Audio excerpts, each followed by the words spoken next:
22 years later, I've poked my head into every bar on the main drag and a couple off it, but nothing fits. Spearfish was the week's last stop before returning home. I spent 2 days in Pierre, the state capital, a town a friend mockingly calls Pierre-a-Dice in honor of its shabby appearance. There I rummaged through papers at the South Dakota State Historical Society, where the password for the Wi-Fi was Mount Rushmore. Back in the hills, I spent this last day driving north, first to Deadwood and Lead, and now Spearfish. The population of this Black Hills town had grown by about a third, and its broad streets and small town feel were more charming than I had remembered. In my search for the bar I had hoped to encounter, if not the mendicant, then at least a Proustian moment of recall where I had watched Bob Watts almost win $250,000. I had tracked down Watts at his current position as a professor of English at Lehigh University. When the show had ended and he and his wife were driven back to their hotel, what they had felt was not exhilaration over winning $125,000, but deflation and disappointment. He had known the answer, he told me, but he didn't pull the trigger. I was unsure whether that piece of information would have assuaged the mendicant. Perhaps I was so consumed with my own past, because the hills are so consumed with theirs. The deadwood of Wild Bill Hickok, Calamity Jane, and Seth Bullock that HBO made famous seemed unable or unwilling to move past the 1870s.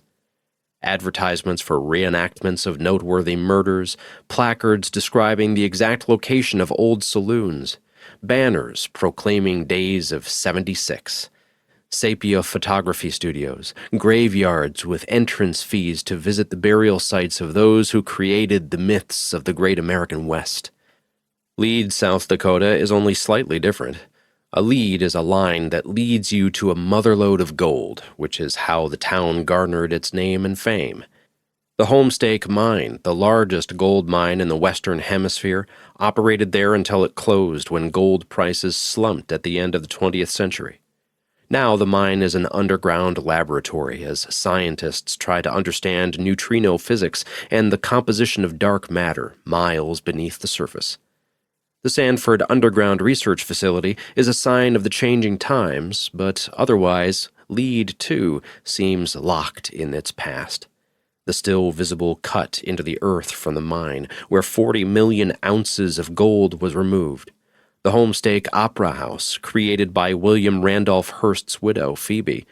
The museum devoted to gold mining, where my pimply guide, a self-proclaimed creationist, mocked the doings at the laboratory.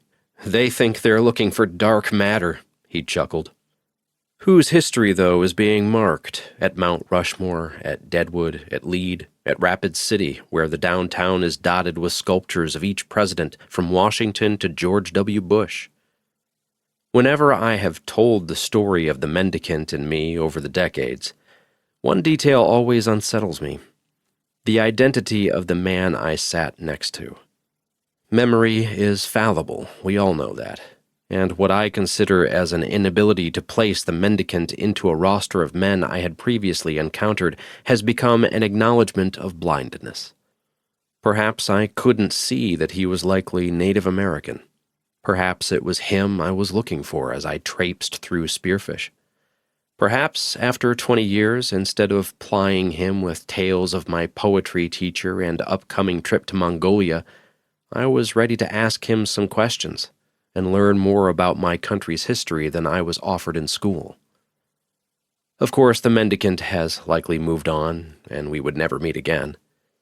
But it was him and my hour with him that made me first want to understand the Black Hills and work through the myths and history of Mount Rushmore.